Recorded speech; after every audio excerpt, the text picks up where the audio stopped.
Uh, uh, Good evening, everyone. So we'll start this session in about like 5 minutes. We'll wait for 5 minutes for other people to join, and then we'll start the session. So I'll start the session. Is my screen visible? Okay. Uh, Welcome to the course Fabrication Techniques for MEMS-based sensors from the clinical perspective. This is the week 3 discussion. So I'm the course TA, Rayam Jisma. I'm a research scholar at IIC Bangalore. Like about my portfolio, I did my BE in EC and my MTech in VLSI and microsystems, and currently I'm doing research in IIC Bangalore. My main research interests are piezoelectric MEMS resonators, MEMS accelerometers, and so on. We'll be having this live session every week on Monday from 6 p.m. to 8 p.m. And this is the link of the YouTube channel and the Google Drive link where we'll have the slides.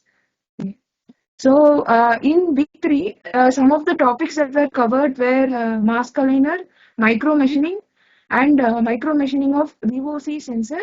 So here, VOC is volatile organic compounds. So before we move on to the problems, so there was something that we saw in last week, which was ISO clean room standards. So there are two main types of clean room standards. One is class one. Sorry, one is ISO standards, which are international standards. So these are international standards.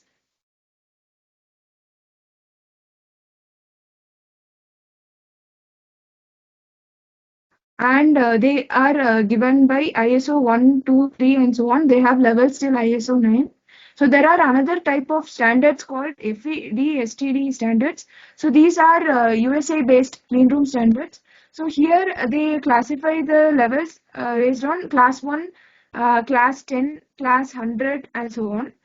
Uh, so how they are classifying these standards are based on the maximum number of particles that is present per meter cube. So if it is ISO 1 standard, then it will have at max 10 particles, which is greater than or equal to of size 0.1 micrometer, 2 particles which is greater than or equal to size of 0.2 micrometer, and so on. So the international standards are more stringent. So they start with ISO 1, which is 10 particles per meter cube for a particle size greater than 0.1 micrometer. However, if you see like the USA standards, here the class 1 standard has at max 35 particles, which is greater than of size greater than equal to 0.5 micrometer, and it has at least 1000 particles, which is greater than equal to size of 0.1 micrometer. So this is given as maximum particles per meter cube. But let's say if we calculate the maximum particles per feet cube, then for a particle size greater than 0.5 micrometer, this will give us one particle. This will give us 10. So 100, 1000, and so on. So class 1 will indicate a clean room standard where we have one particle per feet cube, which is greater than or equal to of size 0.5 micrometer. So these two standards are used interchangeably. So if they are if they are referring to a clean room as class 1, class 100, then that means it is based on USA standard. If they refer it as ISO standard, then it means it's ISO standard. Yeah. Okay. So this is for the clean room standards. So next is first problem. Yes. So problem 1 is which of the following operations is used to align wafers with the mask in a mask aligner? A is linear translation in the horizontal plane. B is rotational motion. C is linear translation in the vertical direction. D is all of these. Okay. So let's say if we are having a mask and we are having a wafer, right? So this is our mask and this is our wafer. So here, linear translation in horizontal plane means we are moving the uh, wafer, or we are moving the mask in the horizontal direction.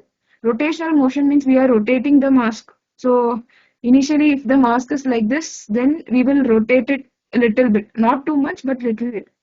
And in linear translation, vertical direction means we are moving in this direction. Okay. So so generally, uh, my screen is still visible, right? My ink annotations are visible, right?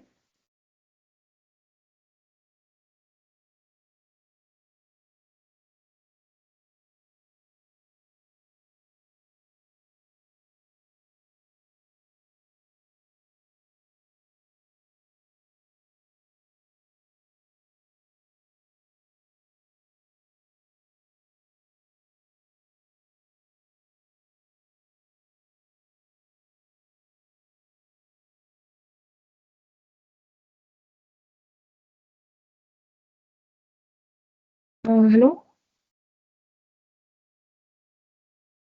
Yes, the screen is visible, right? The ink annotations and everything is.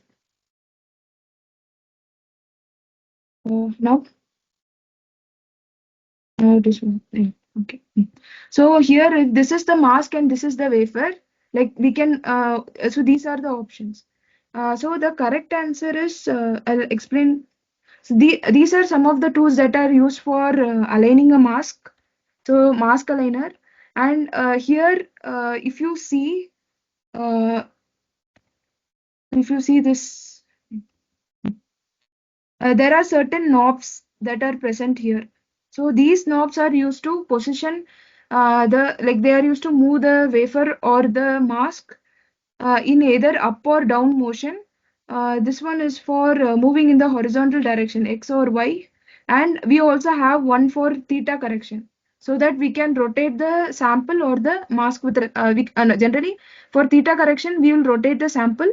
X and Y also will move the sample stage, and up and down we'll move the, yeah, in three cases we'll move the sample stage. So the reason is that, let's say this is our alignment mark on my mask. So I'm having a mask like this, and I'm having an alignment marker like this. On my sample, I will have an alignment marker like this. That is, like, the alignment marker can be same as a mask, but if it is complementary, it will be easier to align. So if I want to align my mask with the sample, then what I have to do is, initially it will be at some distance, right? So it may be tilted like this. First, I'll have to move the uh, mask, so that like it mask or the sample, so that it is in line with the alignment marker on the substrate. So we have to do translation motion as well in order to move to this direction. Then here you can see that the pattern here is rotated compared to the pattern on the wafer. So we'll have to do rotation as well. And when we are aligning, say if you want to do contact lithography, we want to move the substrate that is close to the mask, so that we'll form contact. So we will move the sample in the vertical direction as well.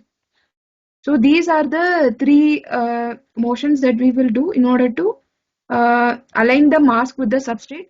So the answer is all of these. Is this clear?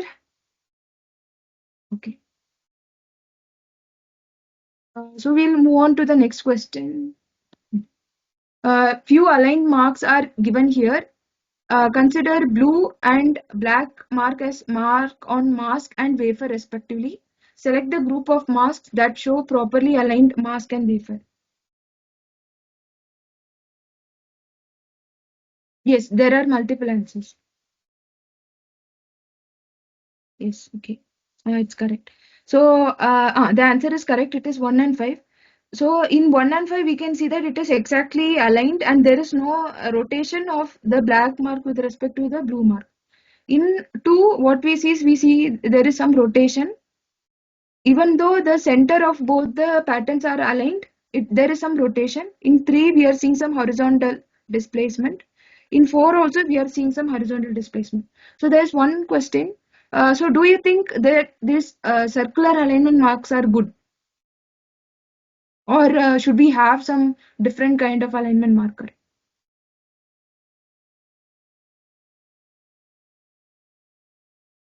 Uh, no, do you think whether, so this is a circular alignment marker, right? This is a circular alignment marker. This is a plus shaped alignment marker. Do you think circular alignment markers are good enough for aligning substrate with the mask? Yes. So the reason is that we cannot see whether the sample is rotated or not. We can align, like we can make sure that there is no horizontal shift, but we cannot make sure that there is any rotational shift with respect to the mask. So, like it is better to have alignment markers which are having like some sharp corners so that we will easily have a better reference. So the answer is 1 and 5. Another thing is, let's say if my, so here this is my layer 1 and this is my layer 2. So layer 2 is on top of layer 1. I'm going like from bottom to up. If my alignment marker is perfectly aligned, then let's say I want to make the square in my layer 2 and I already have a region where, so this is, let's say it is SiO2 on silicon. So here I have etched SiO2. I have made a square shape pattern. So here I've etched SiO2. So what the white color that you can see is, let's say it's silicon. I want to deposit some material so that this it will come exactly in this square. So if it is, if I cannot actually see my pattern like and align in the mask aligner if my pattern is very large. So we can have some small alignment markers at the wafer, so they can be near the device or they can be at certain only at certain specific locations like near the edges of the wafer and so on. If my alignment marker on the substrate and the mask are totally aligned, then like my pattern will come like this. If it is rotated, even though both the centers are exactly coinciding, if it is rotated, when I do my next layer 2 on top, the pattern will like there is a high chance that the pattern may get rotated and you will get something like this. If there is some shift, X shift or Y shift, then you will have your pattern which is shifted with respect to the reference in the first layer. Okay. So this is for second question. So we'll move on to the next question. Problem 3. A layer of silicon dioxide of 1.2, 1.5 micrometer is deposited on a silicon wafer. It is patterned with circular structures of 20 micrometer diameter using photolithography. After development, it is dipped in HF for 1 minute 30 seconds. It was inspected that the depth of this pattern is 1.3 micrometer and the diameter of this pattern is 21 micrometer. Determine the anisotropy of this etching process. First I'll draw this. So we are having a silicon wafer. We are depositing 1.5 micrometer oxide on top of it, SiO2. This is SiO2 which is 1.5 micrometer. Then we are patterning with circular structures. So if we see from the uh, top view, then we'll be able to see circular structure with 20 micrometer diameter. But if you take the cross section, you will see something like this. So here, this is your PR, and this diameter is 20 micrometer. So this is after photolithography. Then after development, then we are doing wet etching using HF for 1 minute 30 seconds. So after etching, what we are seeing is that the depth of the pattern is 1.3 micrometer and the diameter of the pattern is 21 micrometer. So let's say I'm enlarging my SiO2 region here.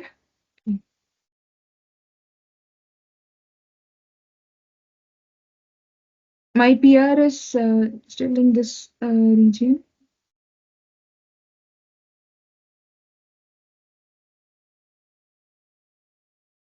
is 20 micrometer, and so the thickness is 1.5 micrometer. So after etching, what I'm seeing is that uh, depth is 1.3 micrometer. So like it has etched up to 1.3 micrometer, and the diameter of the pattern is 21 micrometer. So here like I'm keeping the photoresist still there, so that like we'll have some reference with respect to the original pattern. So this total diameter is 21 micrometer.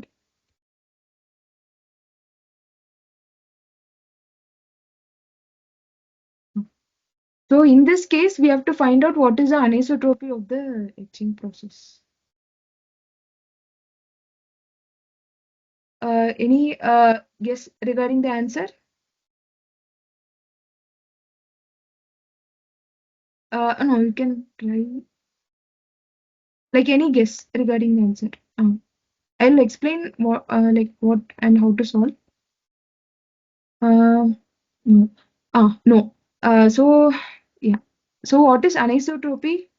Uh, anisot. Okay. One more thing is regarding this process. So this is the same figure that we saw earlier.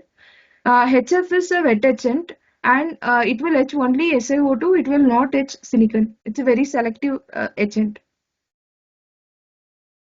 Anisotropy is 1 minus lateral etch rate by vertical etch rate. This is the formula for anisotropy. And if you see in the previous figure, this one, here we are having 20 micrometer opening, right? This is 21 micrometer. So if you just draw this region, what you will get is one. It is 1 micrometer on either side, so it is 0.5 micrometer. When we like this opening is 21 micrometer.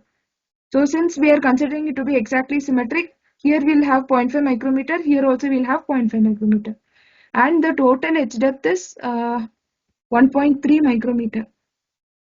So here this is our lateral edge rate, and this is our vertical edge rate. Like we are etching for a specific same amount of time. We know the amount it has etched in lateral, and the amount it has etched in vertical. So lateral edge is 0.5 micrometer per. So since we want etch rate, it is 1 minute 30 seconds. No, it is 90 seconds. This is our lateral etch rate, and vertical etch rate is same 1.3 micrometer per 90 seconds. So this is our vertical etch rate. So with this, like the formula for anisotropy is given by 1 minus lateral edge rate by vertical edge rate. So it is 1 minus 0.5 by 1.3, which will give us this value 1 minus 0.384, and it is 0.616. So it is approximately what? Option C, 0.615. This is anisotropy. So is this clear?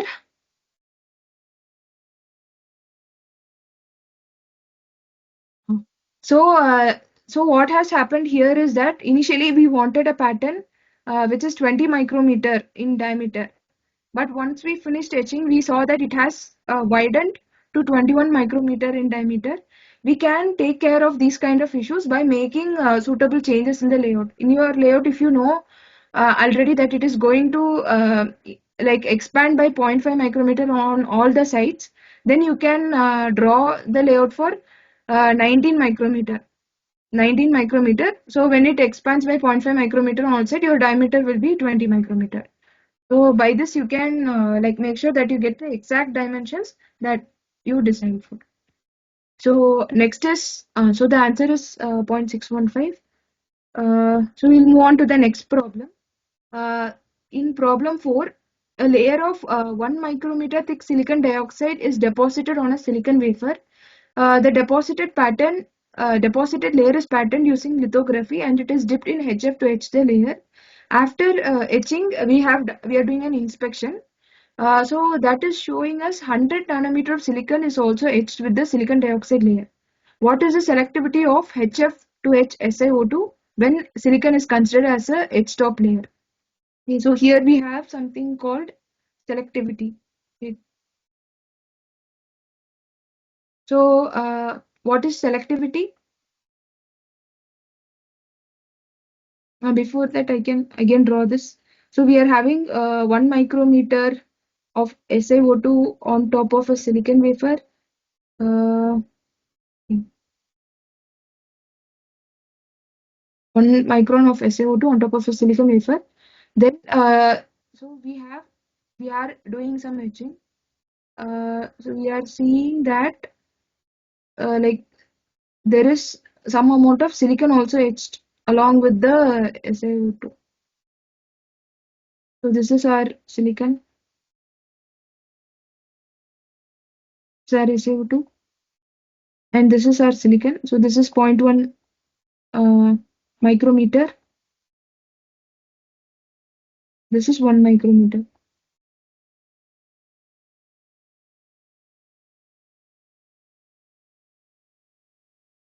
So here, what is the H selectivity of HF to H SiO2 when silicon? Any guess?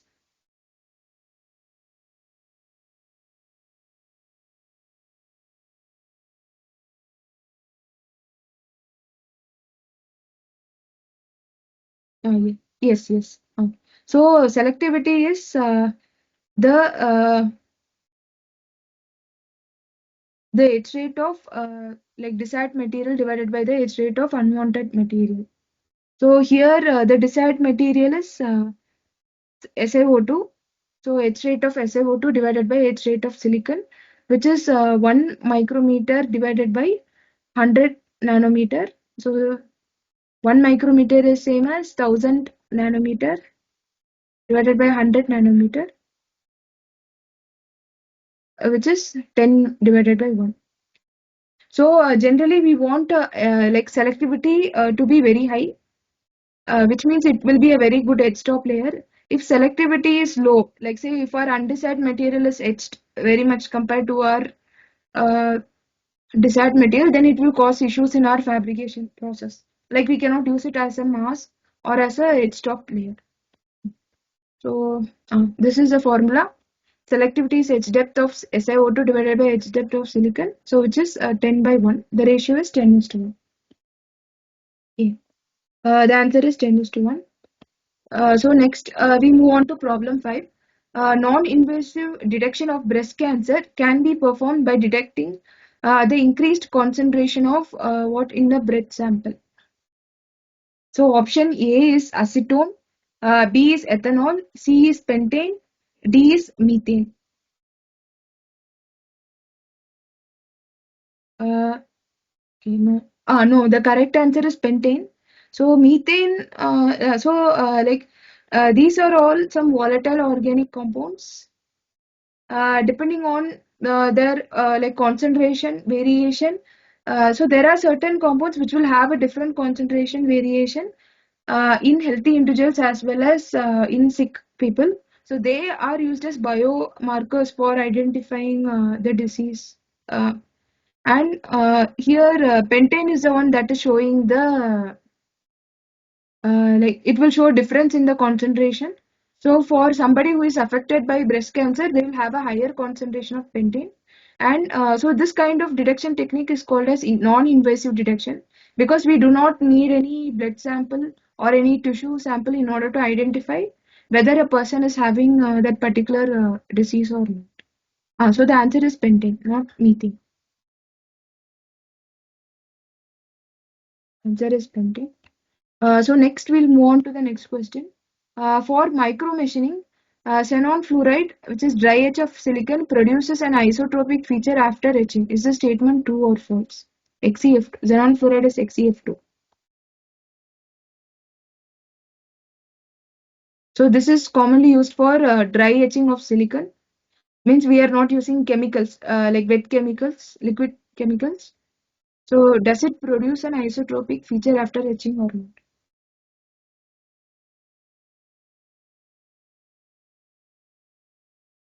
No, yes. It's true. So generally, like we'll think that most of the dry etch processes are anisotropic, right? In dry etch also, we can have isotropic as well as anisotropic processes. Like if we classify etching, like there is wet etching as well as dry etching. In wet etching, like the profile can be isotropic if it is generally acid based etching, and it will be anisotropic if it is alkaline based etching like KOH, TMAH, and so on for silicon in the case of silicon. In dry etching, also we can have isotropic etching by using like bromine fluoride or xenon fluoride or XC or uh, or so these gases like will be reacting with silicon in order to do the etching. The one difference between isotropic and anisotropic dry etching is that in isotropic dry etching we will not have any effect of plasma, but in anisotropic dry etching we will have fluorine based plasma. So we'll have these gases plus plasma to bring about the anisotropic etching process. So if you see xenon fluoride process, what happens is that this is a following reaction. So XeF2 will react with silicon to form xenon gas and silicon fluoride. So both of them are gases. So they will not like remain on the substrate. What happens is that first XeF2 will get adsorbed on the surface of silicon. Then the XeF2 will get dissociated. Dissociated means it will just break down into xenon and fluorine. Then but this still will be adsorbed on the surface of silicon. There will be reaction between fluorine and silicon to form silicon fluoride SiF4. Then both the products SiF4 and xenon will get desorbed. Desorbed means they will just evaporate from the surface. So xenon also will leave as a volatile product. One important aspect of this, as like I told before, is it is a non-plasma based. So in these kind of dry etching systems, we do not need any plasma. We'll control the temperature as well as the partial pressure in order to bring about this process. Is this clear? If we have a plasma, then we can we can adjust the chemistry so that we will have a anisotropic etching profile. Is this clear?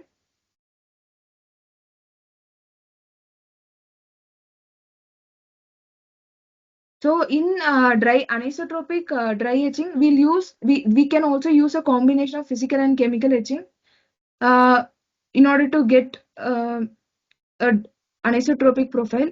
So physical etching means you can use ions like argon ions to bombard the surface, and also some gases to react with silicon to form volatile byproducts. And also there is another kind of anisotropic etching where you can protect the sidewalls with some polymer during etching. So let's say this is my photoresist pattern that you have here, and this is my silicon surface. So initially we will like allow the gas for etching. So let's say it is uh, SF6 gas for etching silicon. So it will do isotropic etching. So where we will get same amount of vertical etch and same amount of lateral etch. So after etching for certain amount of time, we will deposit some sort of polymer on the side walls. So the polymer will get deposited everywhere. This also involves some sort of gas which will form a reaction to deposit the polymer. For example, like C4F8 is like one of gas which can be used to deposit the polymer. So then again we will pass the gas that is used for etching, so which is SF6 in case of silicon. So this will have a higher vertical etch rate compared to the lateral etch rate, and since the side walls are protected by some polymer coating, it will not etch more in the lateral direction, it will etch more in the vertical direction. So there, like by repeating this cycle again, so once we have etched some more, then we'll again deposit C4F8. So it will cover the side walls. So let's say initially I've etched this much, and I have reached here. So then again I'll pass SF6, so I'll cover my side walls like this. Then sorry, I'll pass C4F8 so that I'll cover my side walls like this. Then we will do etching with SF6, so it will get etched some more. By the time it reaches this point, the polymer on this walls would have gone. So we'll have just silicon in the side. Then what we'll do is we have completed the etch. This is the etch cycle. Then we'll go for the deposition cycle, the polymer deposition cycle, where we'll again deposit polymer on the side walls like this. Then again we'll go for the etch cycle. So in the etch cycle, I'll etch like some more deep. So this point will be from the earlier etch depth. So here, like the polymer will be still there. So by doing this combination of etch cycle and deposition cycle, we can etch like very large trench. So these are called like this type of cycle where we protect the side walls with polymer during etching is called as deep reactive ion etching. So it is a type of physical, not physical, it is a type of dry etching process where we can etch very deep trench. We can also make through holes in a wafer. Is this clear? So for the like to say in short, for anisotropic etching, we'll need plasma, and we can do a combination of physical and chemical etching in order to have an anisotropic profile.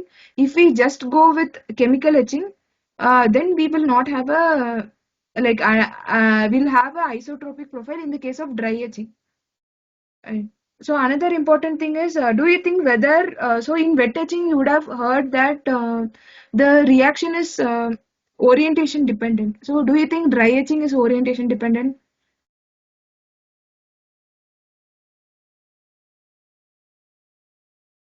for silicon? Let's say for silicon, for the case of silicon, is dry etching orientation dependent?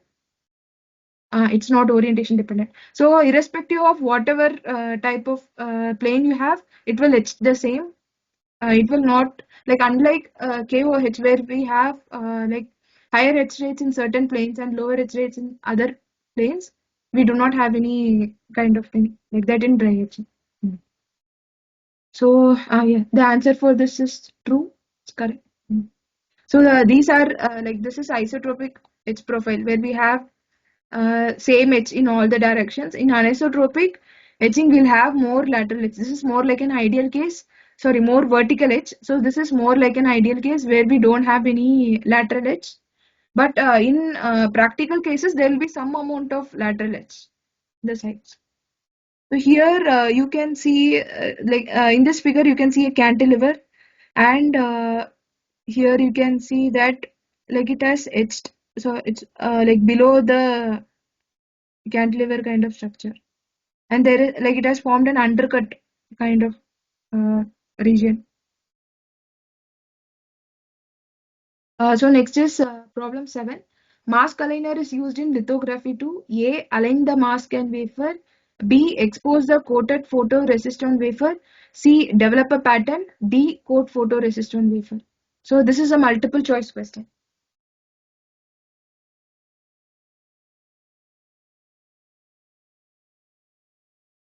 Yes, multiple choice. It's a means multiple answers. Multiple answer question.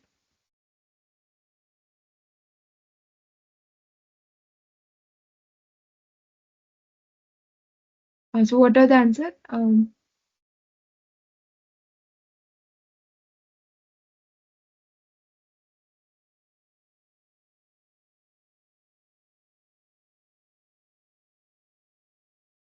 Okay.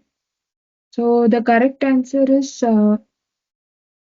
it's not just A. There is one more answer which is correct. So the correct answer is A and B. Align mask and wafer and to expose the coated photoresist on wafer. So like in lithography, there are two methods. One, we can write the pattern directly on the wafer. Let's say we are having a silicon wafer and we are coating photoresist on it. We can write the pattern directly without any mask. So this is called as direct writing. Then like in the same like photoresist wafer, We can also, like coated wafer, we can also write the patterns with the help of a mask.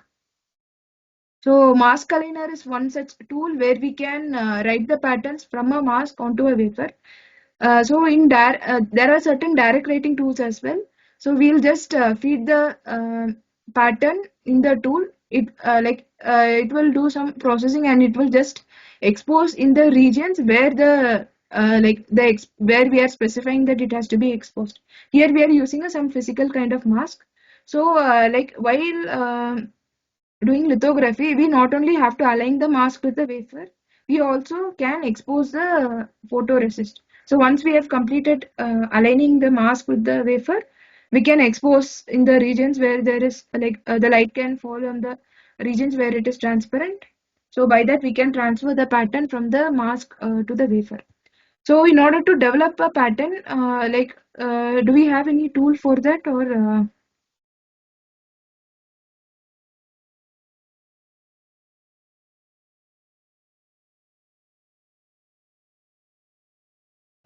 So do you have any tool for developing a pattern? Or we can commonly do this in some wet bench where we can use any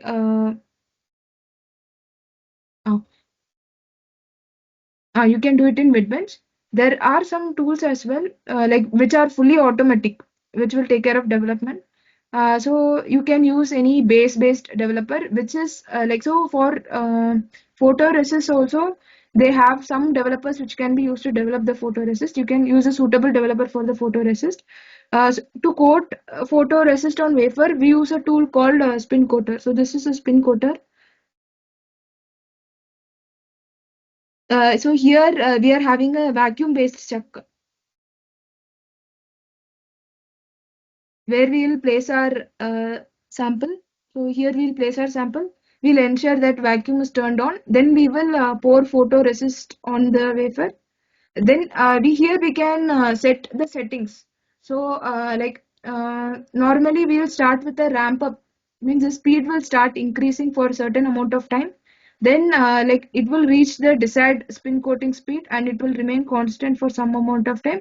Then we'll have a ramp down phase where the speed will decrease. So the time for each of this cycle as well as the speed, it will be given by the the company who is producing the photoresist. They'll have some standard parameters. In order to adjust the photoresist, you can play around with the time or the speed as well. Is this clear? Mm. So mask aligner is used to align the mask and to expose the photoresist. So next is problem 8. Why is split field microscopy used in mask aligner? A is split field microscopy system is easier to install and does not require any optimization. B is split field microscopy helps to view the alignment marks from both the microscopes at the same time and helps to align faster. C is as the dimension of the alignment marks are in micrometer, microscopes are required to observe those while aligning.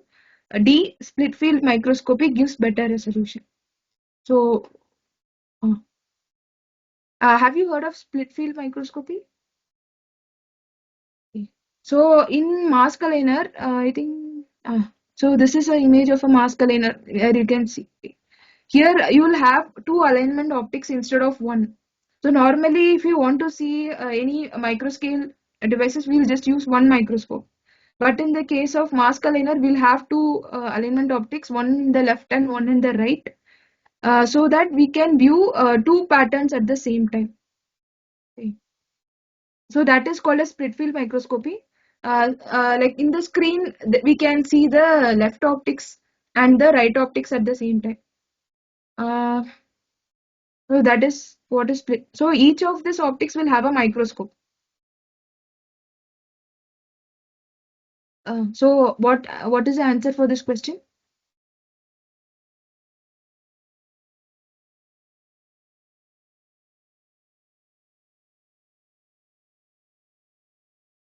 Hmm. Yeah. Yes. Like it is multiple answer question. No. Yeah. The answer is B and C. So like easier to install and does not require optimization. Like it is not very much true. Uh, like the main thing is we are using split field microscopy so that we can view the alignment marks from both the microscopes at the same time and we can align faster. So that is important thing. And so option C is also correct because the alignment marks are generally in micrometer, so we need microscope to observe these while aligning. We cannot say that it will give this microscopy will give us better resolution. Okay. So here, like one thing is you are having a full wafer, right? And you will have patterns around the wafer. Uh, so in I think in question one we saw that when we are aligning the alignment mark, we should make sure that it is exactly coinciding and also there should not be any rotation. So if this is from my mask and this is from my wafer, then both of them should coincide exactly. Let's say if I'm having only one microscope, then I can view the pattern at only one location. I can make sure that it is not rotated much, but like in another location also, say if we are having patterns here and here, both of them should be aligned so that there is no aligned to the mask so that there is no theta of the mask means the sample is not rotated with respect to the mask. And like say if you're having only one optics, you still can do the alignment, but it will be tedious. You'll have to move the optics from one position to another. And also there is something called field of view for alignment optics. So like they have some limited region which like they can move. So here the shaded yellow region is the field of view for the like coverage area for the alignment optics. So like you can move the optics up and down in this shaded region, you cannot move beyond it. So one other important thing is when you are aligning your wafer, you should make sure that if you are choosing two alignment marks, both of them should be in the coverage area. If you keep alignment mark somewhere else in the center or where your optics cannot see, then it will be difficult for you to align. Split field microscope generally helps you in faster alignment. You can do the same alignment with just one microscope, but it will take more time, and also you have this like issue where like you cannot easily verify that there is no rotation of the substrate with respect to the mask. Is this clear? So we'll move on to the next question. The lithography process has three modes of exposure depending on the distance between the mask and the wafer. Those are contact mode, proximity mode, and projection mode. Which statement is false regarding the exposure? So first is A, effect of diffraction of light is minimum for contact lithography. B, in contact mode, the mask can be contaminated by the photoresist during alignment. C, contact mode cannot support batch production. D, contact mode of exposure can give a better resolution than the other two modes. So which one do you think is it? So before that, are you aware of what is contact mode, proximity mode, and projection mode? Okay. So I'll show. Uh, so here you can see the three modes of operation: contact mode, proximity mode, and projection mode. So these are present in all the mask aligners. So in contact mode, so here this is our mask, and this is our sample with our photoresist, which is represented in black. In contact mode, what we will do is we will make the mask to be in contact with the substrate, the silicon wafer. So it will be touching the photoresist. Then like we'll do the exposure, like we'll the light source is for the light source is then passed through the condenser lens. So we'll have some beams that are coming parallel to the mask. Then like exposure happens. In the case of proximity, what we do is we leave some small gap between the mask and the substrate. The mask will not touch exactly the substrate. There will be some small amount of gap. This gap can vary depending on the tool. It can vary. And the third one is projection lithography, where we have a condenser lens to have this parallel beam of light from the light source, which will fall on the mask.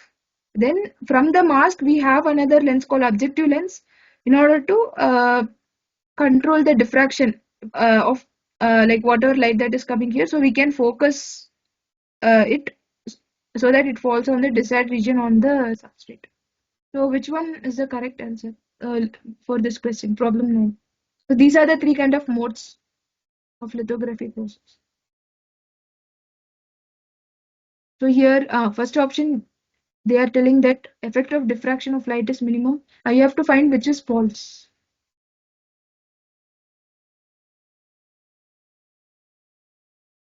Uh, okay, so this is why like single answer.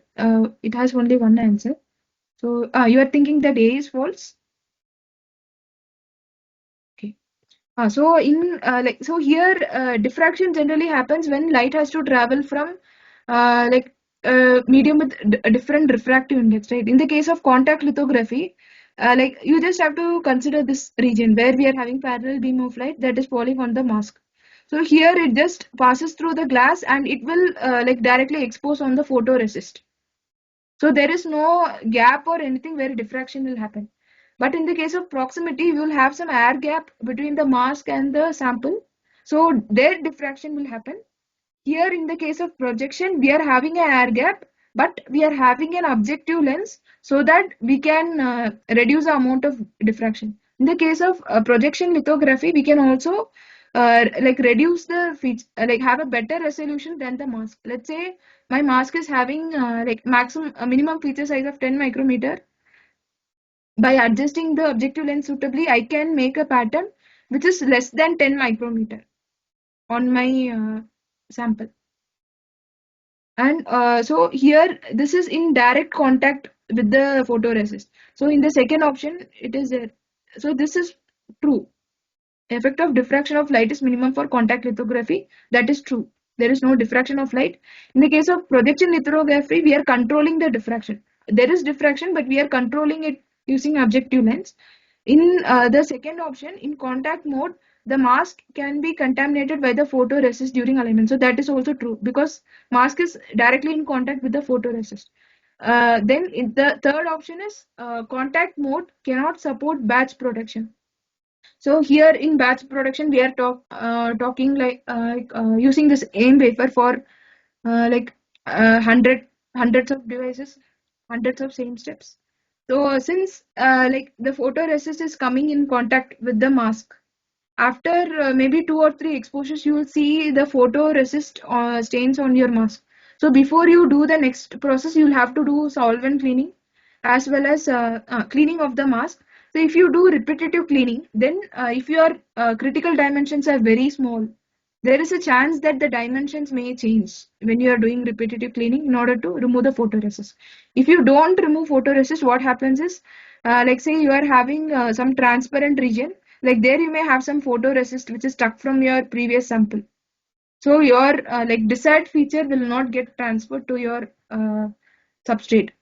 So you have to do cleaning, and since it is in direct contact, you have to do multiple cleaning. The mask will not be very good when you are going for a batch production process. So this is also true.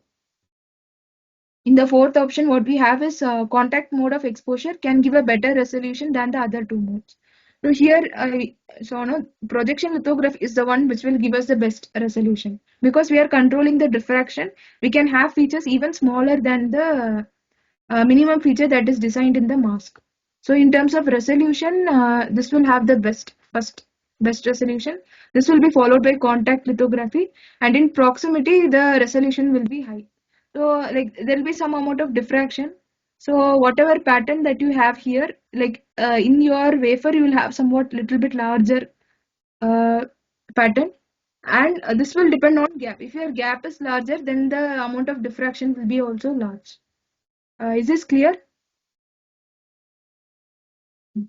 So the answer for problem 9 is option D. So now we'll move on to the next question. Problem 10. An array of cantilever is fabricated and characterized. It is found that it cannot meet the expected efficiency. What may be the reasons behind it? So cantilever structure may be destroyed in etching. Cantilever structures may be buckled up due to stress gradient of oxide and nitride layer.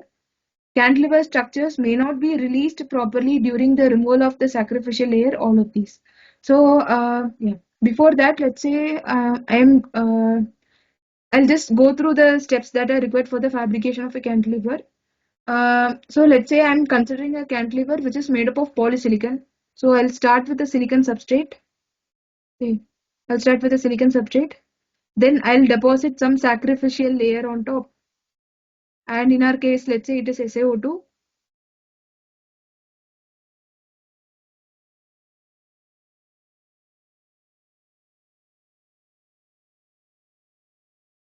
So this is my sacrificial layer, SaO2. It can be anything. Like only thing is it should not, whatever recipe that you are using to etch your cantilever should not affect your sacrificial layer. And also whatever recipe that you are using to etch your sacrificial layer should not affect your cantilever. So that is the main thing. It also should be easily removed. It should not be very hard to remove. Then we will pattern your sacrificial layer. So this I'm telling for a single cantilever. For array of cantilever, you will just have patterns of multiple cantilevers. This is a cross section of one cantilever. So here you will make a you will make some pattern on the SaO2 and you'll etch the SaO2. This is see.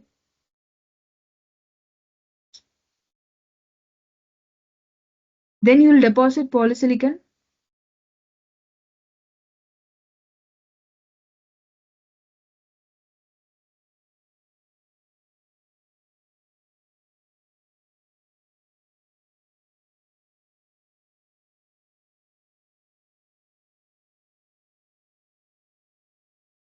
So this is polysilicon layer.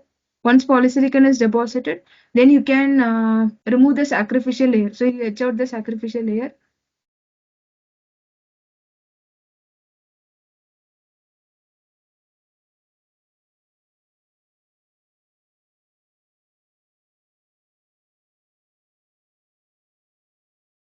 So ideally, it will not be feasible to remove everything. So there may be some amount of sacrificial layer which may be present here.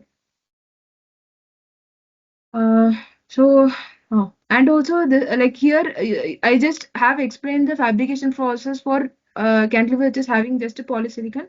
If you want multiple layers like oxide and nitride, you can just deposit them on top of this and pattern them accordingly. So wherever you want them, you can have. So this is a general fabrication process. So you know what steps are all involved, right? So what do you think that like have resulted in the cantilever not being able to like meet the expected efficiency? Yes, all the above. So in the etching process, let's say when we are etching polysilicon, before, okay, here I have missed one thing. So after we deposit polysilicon, we will do an etching process to remove polysilicon in regions where we don't want to keep. So our resulting cantilever structure will not have this. It will have just this region. So in the etching, if the etching is not optimized, then the cantilever structure may get over etched and it may not be there. Then in the second option, what we are seeing is cantilever structures may be buckled up due to stress gradient of oxide and nitrate layers. So here we are depositing thin films, right? So they will have different amount of stress.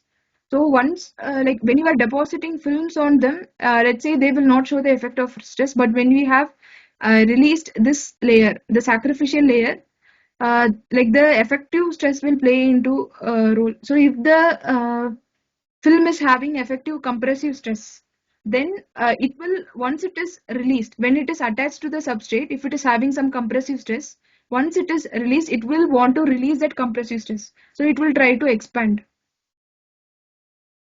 Like that is what happens in buckling. So your instead of your cantilever being straight like this, what will happen is it will try to expand and it will get kind of bent like this. This again will affect the performance of whatever application you are working on. Like you want, like the performance of the device will vary because of that. So this is also, it's not ideal in many cases. Like buckling up is not ideal. Then the third option is cantilever structures may not be released properly during the removal of sacrificial layer. Yeah. So here also you can see, right, when you are removing the sacrificial layer, if it is not removed properly, like your here, if it is not removed, then your cantilever structure will not be able to vibrate. So the answer is option D, all of these. Is this clear? Okay. So answer is all of these. Next one is problem 11. So this is similar to the earlier problem that we saw.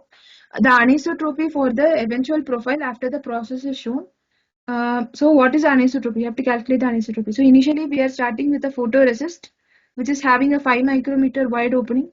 After etching and after removal of the photoresist, we are seeing that the opening is 6 micrometer and the etch depth is 2 micrometer.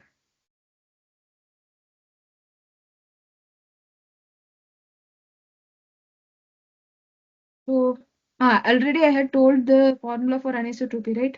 Anisotropy. 1 minus lateral etch rate divided by vertical etch rate.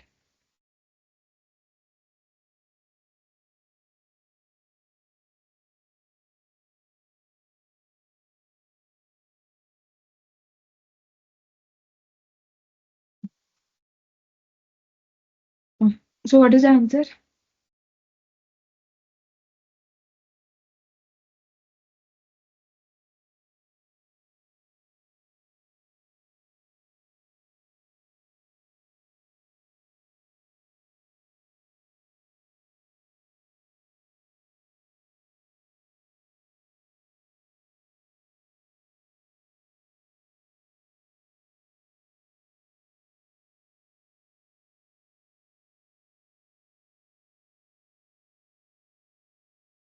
Any guess regarding the answer?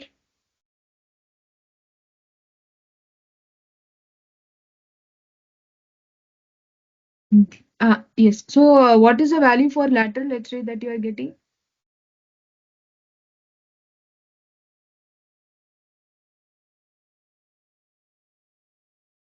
What is the value for lateral etch rate and what is the value for vertical etch rate? So since here, like we can assume that the time is same. So you just have to find how much lateral etch divided by vertical etch. So what is the lateral edge in this figure? How do we find it? No, 2 micrometer is vertical. This is vertical. So this is vertical. For the lateral means in this direction. This is cross section. So what we are seeing is cross section. If you are seeing the top view, it can be like this. It can be just a square or it can be a circle.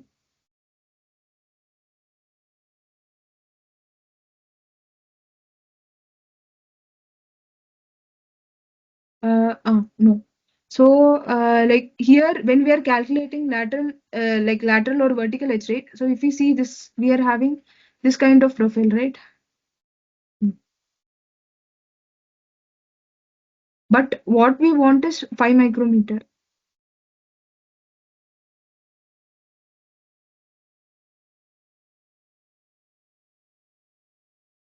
This is 5 micrometer that we want, but what we have got is 6 micrometer.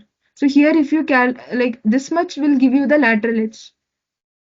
So if you take difference between 6 and 5, it is 1 micrometer, but like it is on both the sides, right? So it is like we assume that it is equal on both the sides. So we'll have let's say this is x micrometer, then we'll have 2x equal to 1 micrometer, then x will be 0.5 micrometer. So our lateral edge is 0.5 micrometer. A vertical edge is 2 micrometer that we can take directly from this figure. So it will be 0.5 divided by 2, 1 minus 0.5 divided by 2, which is 1 minus 0.7, sorry, 0.25, which is again 0.75. So when we are calculating the like lateral edge rate or vertical edge rate, we should see how much it has gone beyond what we require. So this is 5 micrometer is what we want. Beyond that, how much it has gone. That is the lateral edge that we are seeing. Not the entire depth, like entire width or shape of the structure which we are etching. Vertical edge is how much it has etched down. So that is, I think it is very clear from the figure. So is this clear?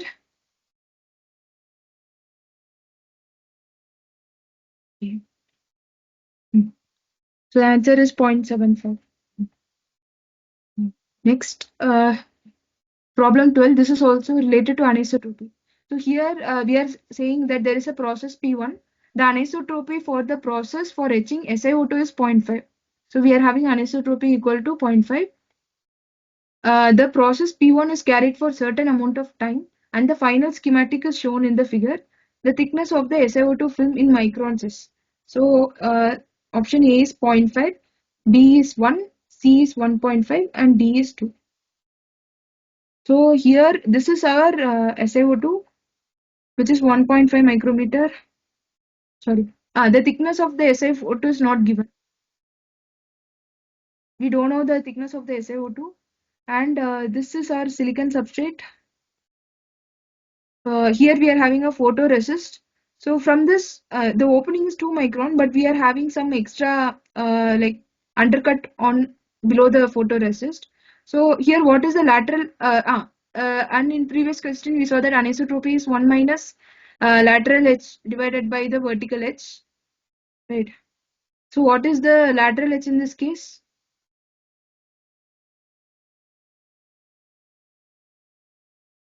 What is the lateral edge?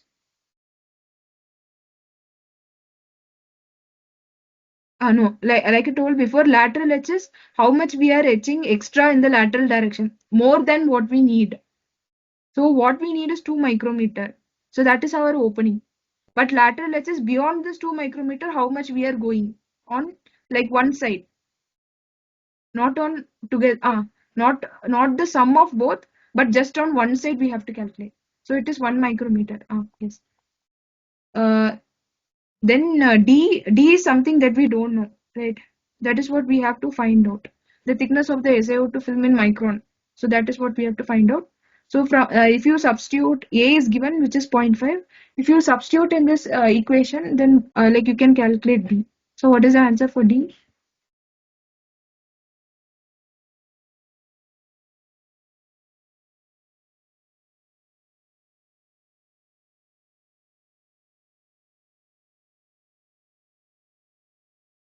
Hmm. This is D. Yeah. So this is zero point 0.5.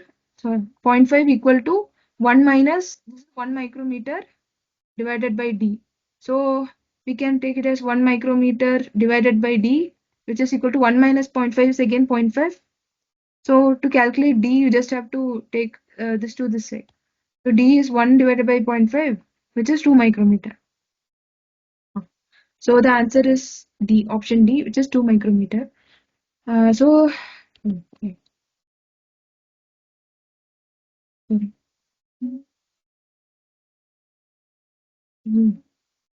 Sorry, I made a mistake. Yes.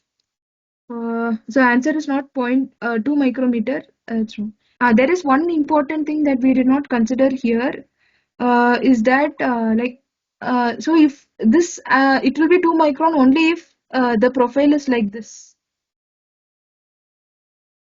We are having 1 micrometer here, and we are exactly reaching like the SiO2 layer. But in this figure, you can see that there is some finite amount of depth that is present at this interface.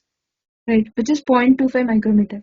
So if we draw the profile, it will be 1 micrometer here and 0.25 at the bottom. Hmm.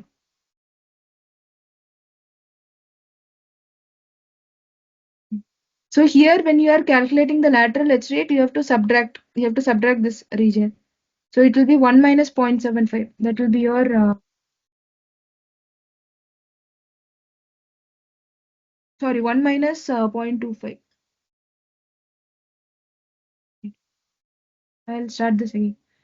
So we are having 1 micrometer on this side, right? At the bottom, we are having 0.25 micrometer. So this is like this.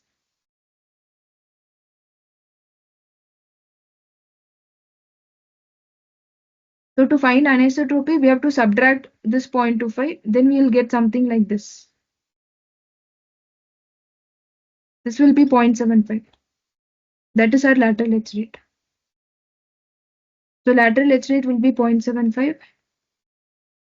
Vertical edge rate is what we don't know. That is our thickness of the film. Anisotropy is 0.5. 0.5 is 1 minus lateral edge rate is 0.75 divided by D. So we'll get 0.75 by D equal to zero point 0.5. So D by 0.75 will be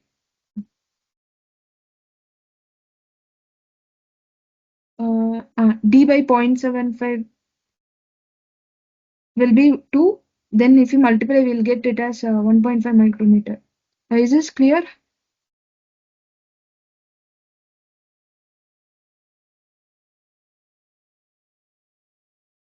Is this clear?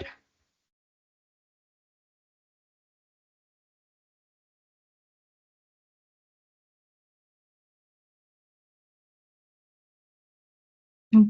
Let's say if there is no extra edge in this direction, if it has landed exactly on this, like if the one it has land, there is no like lateral edge in this direction, then we can consider as the lateral edge to be 1 micrometer. Since there is some edge in this direction as well, we will like consider only this region. So we will have to subtract from 1 micrometer. Is this clear?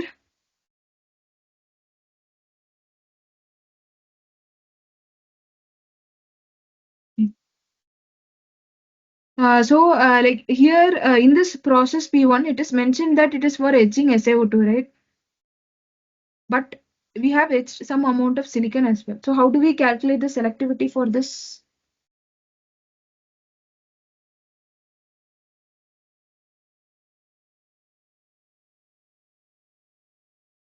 cell?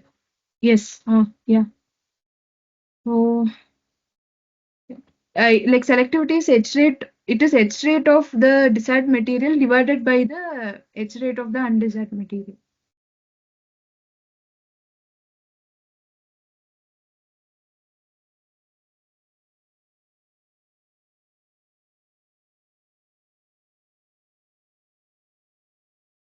Uh, so yeah. So like here we will we are considering it as 0.25, right? So we have to find like for the time it took to etch silicon. Since time is not given, we are given only the etch depth. Like we cannot calculate the etch rate. So how we are doing is like if instead of silicon we are having SiO2, then how much it would have etched. From the anisotropy we can calculate it. So let's say this is 0.25. We assume that it will etch Y micron of silicon SiO2. We know the anisotropy is 0.5, right? So from that we can calculate how much silicon SiO2 it has etched. So that will be 0.5 micrometer. Is this clear? We are just like considering from this region onwards in order to determine the selectivity. Not like we are not considering the entire thickness of SiO2, but in this region. So if this is SiO2, then the amount it has etched will be Y and the lateral edge will be 0.25. So from that, we will calculate the depth, which is 0.5 micrometer. Then the like here we already know that it etched 0.1 micrometer of silicon. So 0.5 micrometer SiO2 divided by 0.1 micrometer of silicon, which is 5 by 1. Is this clear? If we have the etch rate, we can directly give. Since like we don't have the time for etch and the etch rate, we are calculating it like this.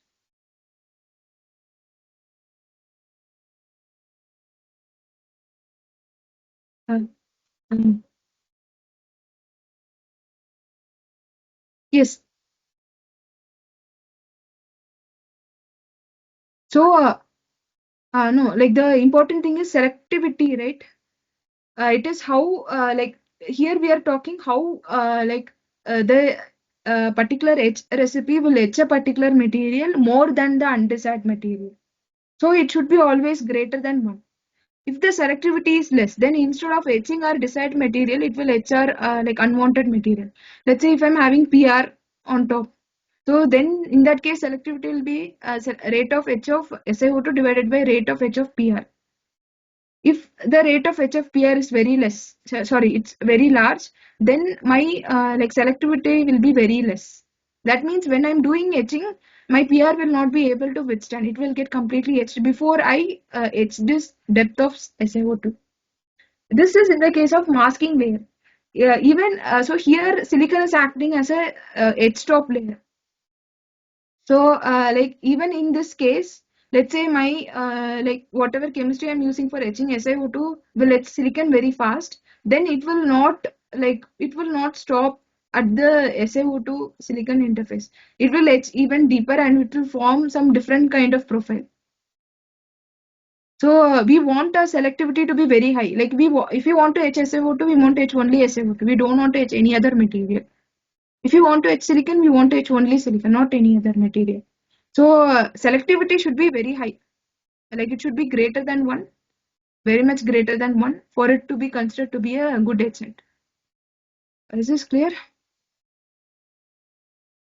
Okay.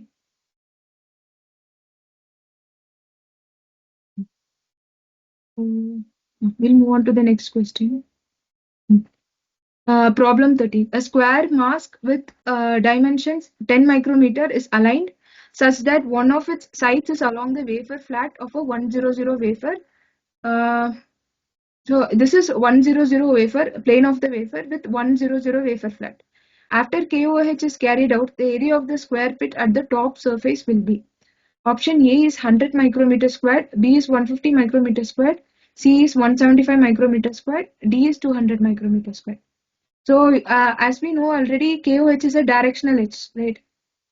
It etches very fast in 110 direction. So it etches very fast in 100 direction and it will etch at somewhat lower rate in 110. It will have the least amount of etch in 111 direction. So 110, then 100 and 111. So this is the order. Etch rate of KOH.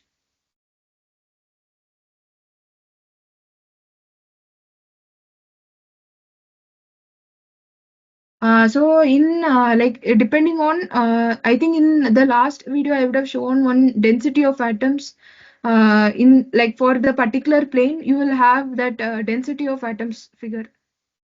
So if there are more atoms then it will etch faster. If there are less number of atoms it will etch slower. That's how it works here.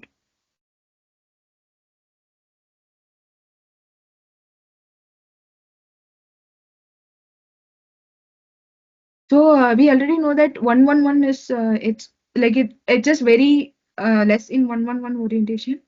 So if you are having a mask which is 10 micrometer and it is aligned along 100 orient 100 wafer flat. So this is my wafer and my flat is around it is oriented along 100. So this is also 100 and like out upwards also it's 100. So when I'm using KOH, what after I do the etching, what will be the area of the square pit? It's 10 micrometer. So one thing is that KOH, no, it will etch faster in 110 direction. So what happens is that like in the photoresist, like mask that we will have this kind of pattern. But below the photoresist, what happens is it will start expanding on the sides until it reaches the 110 plane. So this is 110 plane. It is normally like it is at a particular angle with that of the 100 plane. So what angle do you think it is? At what is the angle between 110 plane and 100 plane? This is my photoresist mask opening. Okay. This is the opening from the like when I see from the photoresist, but below the photoresist it would have etched. The silicon would have etched. There will be undercut formation, and like it will stop until like it reaches this kind of opening. So here these sides are parallel to 110. This side is parallel to 100 orientation. What is the angle between 110 and 100 plane?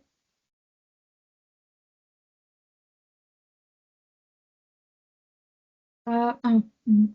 So already, I think, yeah. So this is the crystallographic system, right, where we have a crystal lattice.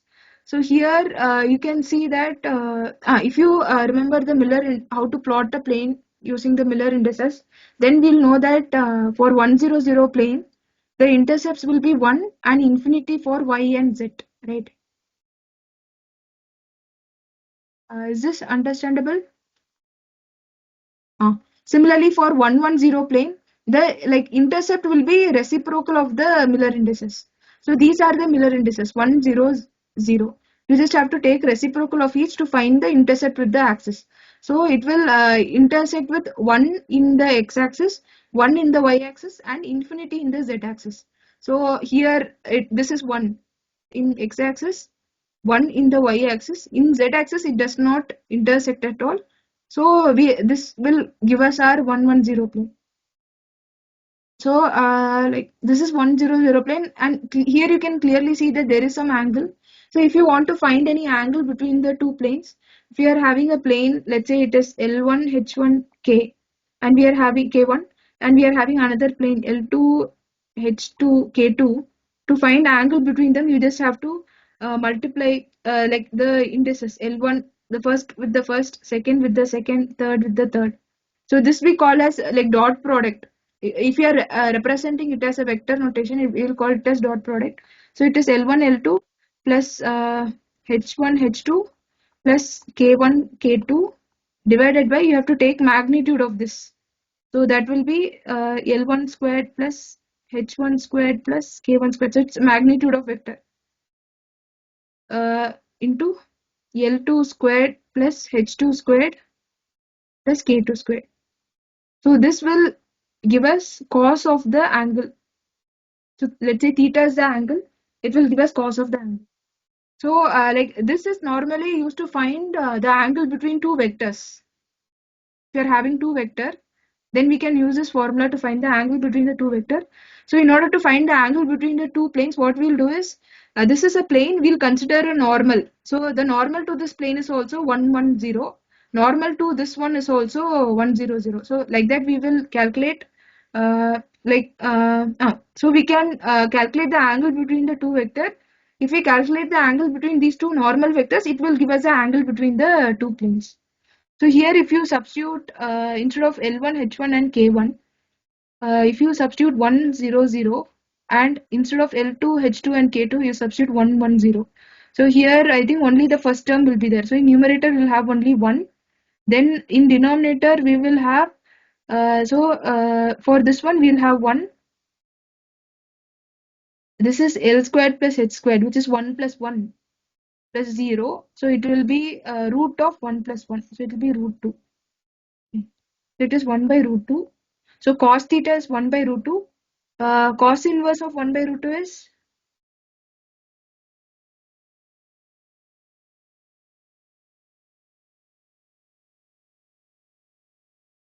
cos inverse of 1 by root 2 is, it's 45 degree.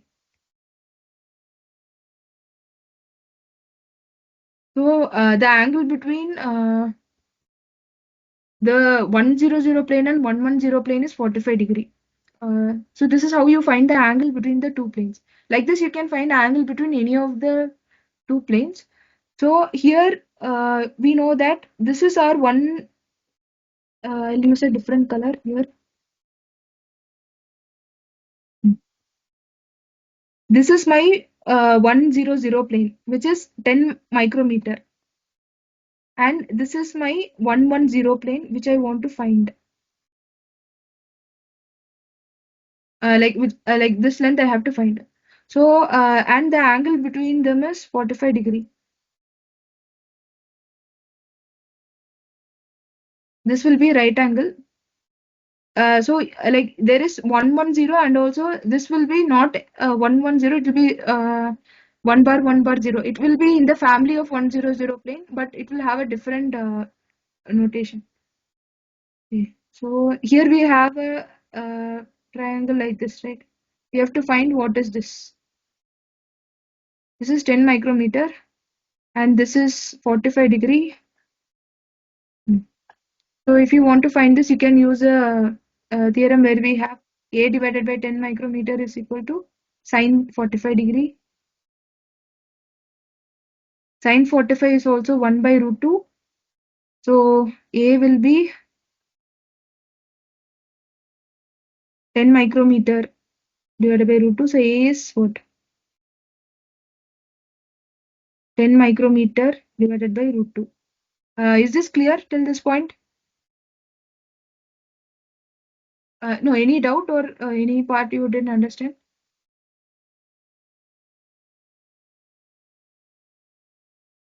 Any part you didn't understand? It's fine, no? So this is A is what? A is half of the length of this opening. So the total length of this opening will be 2A, which is 10 into root 2. So this is the side of the square opening that we will get after etching. So this one is the this shaded region is the one that the opening that we see in the photoresist. But like, if we remove the photoresist, we'll have a opening which is like 45 degree oriented to the initial pattern. So the area of this will be S squared. Right. S squared, which is root 2 into 10 micrometer, the whole square. So this is 2 into 100. This is 200 micrometers square. So the answer is 200 micrometers square. Is this clear?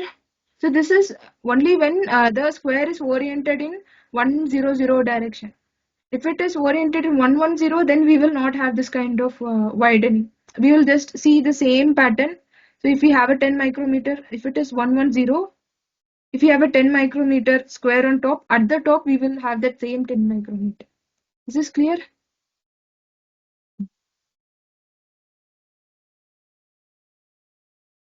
So next is problem 14. Buffered HF is used as an etchant to etch out SiO2 layer. So this is a wet etchant. Okay, sorry. Known as buffered oxide etch. What kind of etching is this? So option A is isotropic and dry etching. Option B is isotropic and wet etching. Option C is anisotropic and dry etching. Option D is anisotropic and wet etching. So which is the correct option?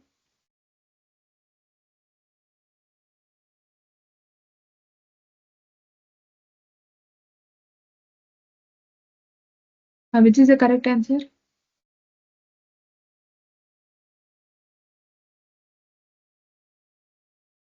Any guess? So buffered HF is not actually anisotropic, it is more isotropic. Normally you would have seen HF like being used for SiO2H. So buffered HF is just like NH4 like some kind of buffer reagent is added to this. So that buffer reagent it will provide additional fluoride ions so that the etching will be sustained. It also reduces the rate at which the normal HF like etches. So as you know, HF is very vigorous. It etches very vigorous, and it is more strong when it is diluted form. Uh, so it does not follow any anisotropic profile. In wet etching, the anisotropicity comes mainly when there is some sort of like crystal plane or something that will block the etching. In the case of silicon, we have different crystallographic planes which will like have different etch rate, so we can have anisotropic profile. But SiO2 is like amorphous material. Since it is purely chemical based, unless we have different etch rate in different direction, it is difficult to get anisotropic etching. So it is isotropic and it is like wet etching. As you know, it is a chemical. Is this clear? And also one more advantage of buffered HF over normal HF is that the photoresist can sustain for longer time when we are using buffer HF to etch SiO2.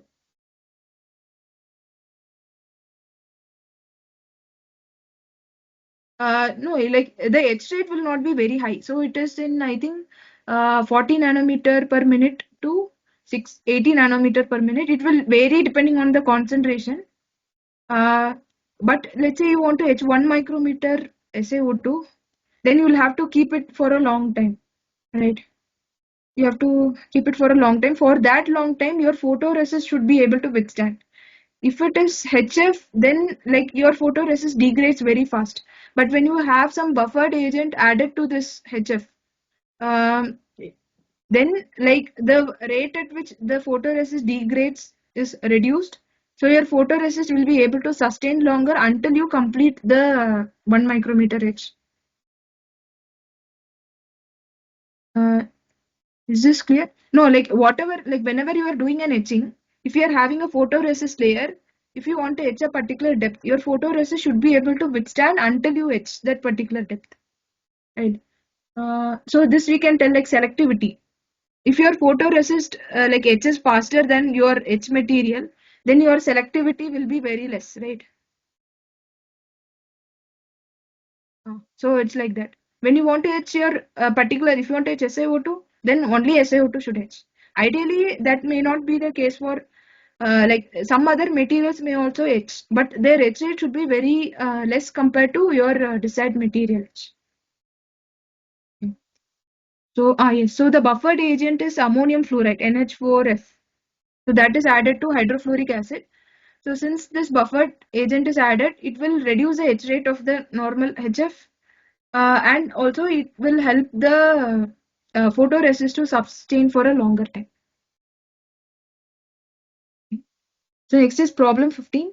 Anisotropy can be given by 1 minus RL by RV. So here RL is the rate of the lateral edge, and RV is the rate of the vertical edge. What is the condition for undercut? So if your undercut means you are having your photoresist profile. Here the answer can be it can, yes, we are having something like this.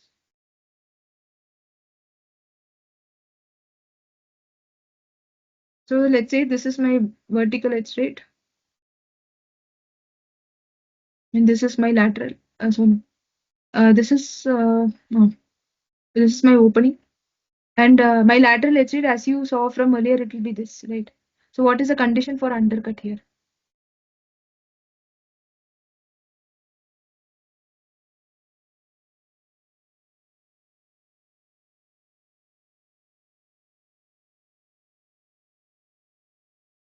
Yes. No. So this is also correct. If RL equal to RV also, like RL equal to RV means you will get anisotropy 1, that is isotropic profile. Like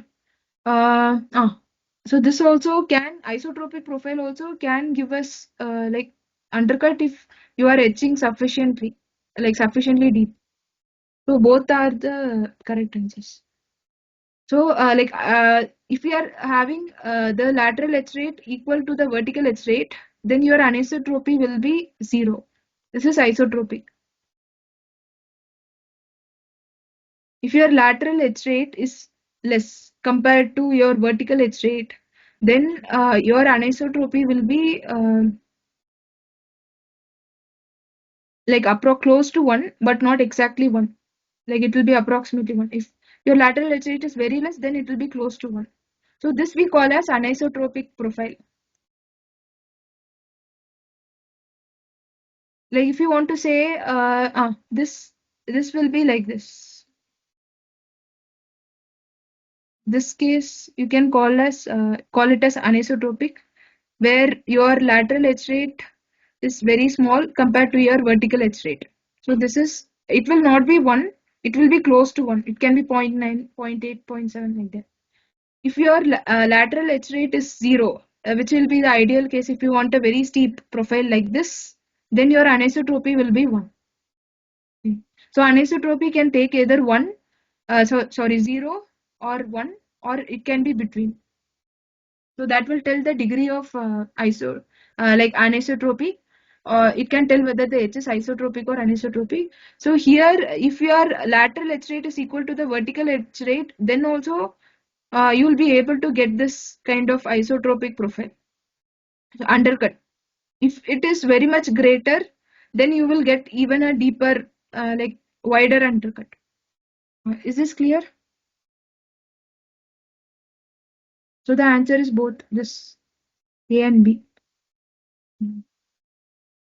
So next question is which among the following holds true for chemical wet etching of silicon wafer? A is etch rate in isotropic wet etching does not depend on crystallographic orientation. B, etch rate in anisotropic wet etching depends on crystallographic orientation. C, bulk and surface micromachining can be performed. D, all the above.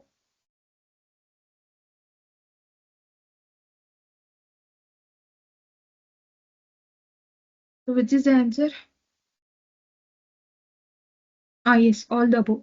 So, like for chemical wet, yeah. So surface micromachining we can do for polysilicon because that is what we can deposit as thin film layers, right? So, in isotropic, you know that it is not dependent on crystallographic orientation. There is some acid-based etchant for silicon which will do this isotropic etch. So it will not that in wet etching only there is some acid-based etchant which will do not which does not etch depending on the crystallographic orientation. And you know in anisotropic wet etching we have like two chemicals, potassium hydroxide and TMAH, tetramethyl ammonium hydroxide. So these two will etch differently depending on which plane they are facing. And you can do bulk micro machining. So you can etch like you can form different kind of profiles on your silicon substrate. If you deposit polysilicon on top, then that also you can etch using like so that is what you call the surface micro machining. That also can be etched using wet chemistry. So all the above. Answer is all the above.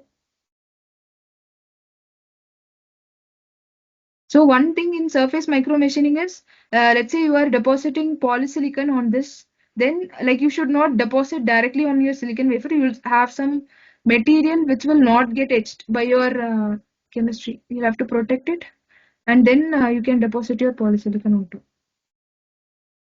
So this material will not get etched by your chemist, like whatever chemistry you are going to etch your polysilicon. Next, problem 17. Why is hard bake required? A. To reduce the solvent content in order to stabilize a resist film. B. Make more resistant to wet chemical etching. C. Reduce the undercut of the resist during wet chemical etching. D. Both option B and C.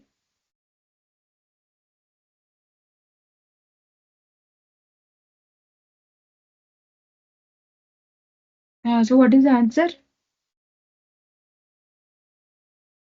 The answer is B. Make more resistant to wet chemical etching. So undercut is something like the resist will not like affect the it will not stop the like reactant or chemical from going inside and etching below the resist. It cannot stop. Only thing like and where do you do this hard bake process? We will do after first we'll coat the photoresist on the wafer, then we will expose, then we'll do development. Before after coating photoresist, here we'll do one soft bake, then expose, then develop. So once we find that our patterns are developed to whatever dimensions we need, then we will do hard bake before going for etching. So this hard bake is to solidify the photoresist so that it will become more stable. But again, like not to just stabilize it so that it will like be resistant to wet whatever etching process, whether it is wet etching or dry etching, it will be resistant to that etching. So hard bake will make it more resistant to wet chemical etching. Undercut is something like if you are using negative resist or like double exposure process, then you can play with that. But hard baking will not directly have any role in reducing the undercut. Is this clear? Like by like doing means by playing around with the like how you are making patterns in your photoresist or how many layers you are of photoresist you are using. There are certain like bilayer process, like there are certain methods like that. And also if you use negative resist, you'll get a different kind of profile. So by playing with that, you can change the undercut, you can reduce it, but not like by hard baking you will not change it. So next is problem 18. Why is soft bake required? A. To reduce the solvent content in order to stabilize the resist film. B. Make more resistant to wet chemical etching. C. Reduce the undercut of the resist during wet chemical etching. D. None of the above.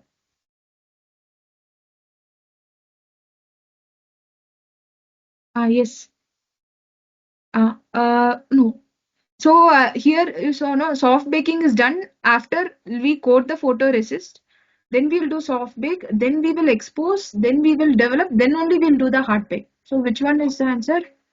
It's not make more resistant to this one, and it's not make more resistant to wet chemical etching. The answer is option A. Reduce the solvent content in order to stabilize the resistance.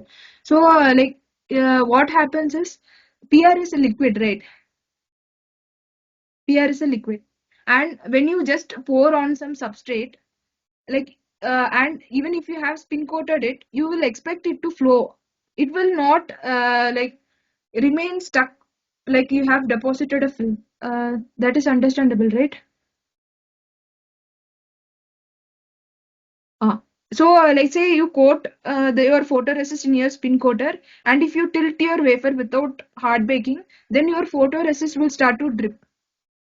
You want to and the PRS generally it is in liquid form because it has large amount of solvent along with some photoactive compounds. We want to remove the amount of solvent. You want to make it more solidified, but not very hard. Not hard enough so that it is not getting exposed. It is not getting exposed. You just want to remove some amount of solvent so that the film will it will not flow. So for that we will do the soft baking.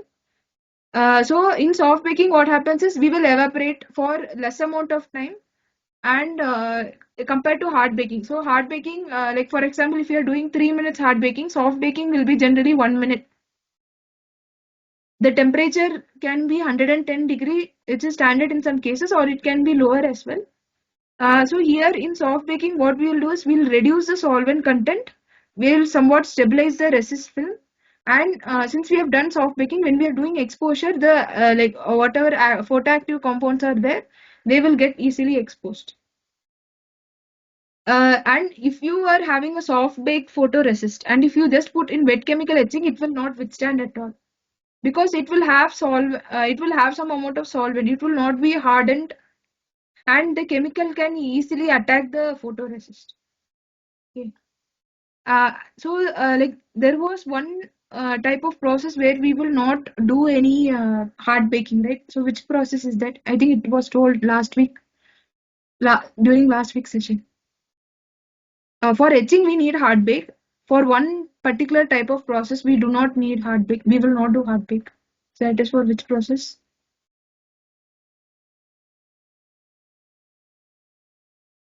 It is a lift off like for metal deposition. So in that case, what happens is we are having silicon substrate. We'll deposit photoresist on that substrate. Then we will expose in some regions where we want to deposit. If you are using positive photoresist, then the PR we will expose in the regions where we want to deposit the metal.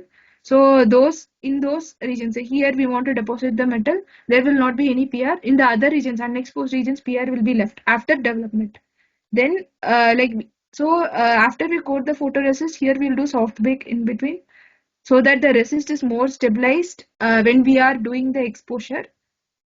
Once this is done, we will just go for metal deposition.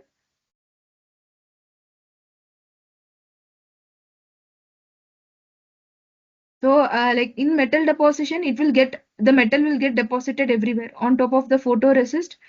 And most of the metal deposition processes are line of sight, means they will if your target is in this, it will just get deposited straight. So your metal will get deposited in this region and in this region.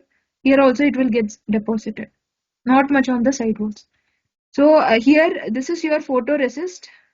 Then you will put this in solvent, acetone or IPA, and you will do a lift off process. So in this process, what will happen is when the solvent sees the photoresist, it will dissolve the photoresist, right? So this region will get completely dissolved, and the metal that is deposited on top of the photoresist will get lifted off. So what we'll have is only the metal which is deposited on the substrate that will it will like stick to the substrate, so it will remain. Wherever photoresist is there, that will get dissolved during this lift off process. So here in this case, if we do hard baking, in hard baking, what we'll do is we'll remove all the solvent content. So if we do hard baking of that, then when you like deposit metal and you do lift off process, your photoresist will not dissolve easily. So so that's why in lift off process we do not do hard baking. But when you're doing etching, any chemical etching, you don't want to have any solvent remaining in your photoresist. So at that point you will do hard baking. Is this clear?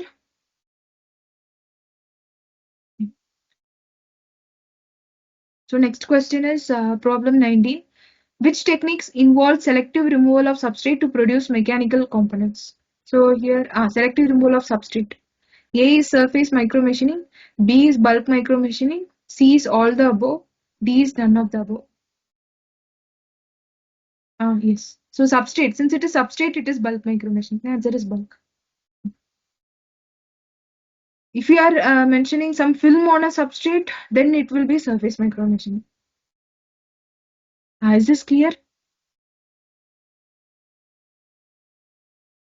Is this clear? Okay. So problem 20. What do you mean by high aspect ratio etching?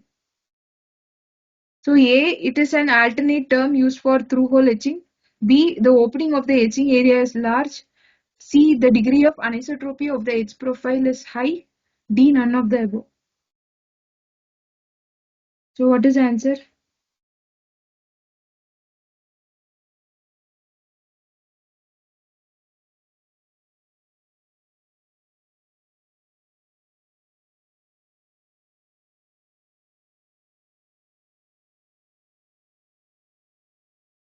Hmm. It is C, the degree of anisotropy, not just like anisotropy. Like you can say in high aspect, in high aspect ratio etching. Yes, answer is C. You can say that like you are etching more in the vertical direction compared to the lateral direction. So the degree of anisotropy is high. Through hole etching is one type of high aspect ratio etching, but it is not just like in high aspect ratio etching, it does not mean always that you have to do a through hole. Uh, uh. So you can have like 5 micron wide opening, and if you are etching like 50 micron here, then that is also called as high aspect ratio etching. It has like your wafer is or you are etching 50 or 100 micron here, it is still high aspect ratio etching. Your wafer does it is not etching through hole, right? So your etch depth in the vertical direction is very much higher compared to your opening, and the degree of anisotropy will be high because we are etching more in the vertical direction. Uh, so any other questions? So that's all. We can close the session. Hmm. So, like regarding the timing of the session, it is already fixed. Before starting the course, they had fixed the timing. So that timing, I don't think it can be changed. Yes. Yeah. Okay. Okay. Okay. But please make sure to attend the live session, like because you can. It is like interactive, more interactive than the seeing through. Okay. Mm, okay. Okay. Yes, it's only on Mondays. Mm, okay. Mm. That's we can close for.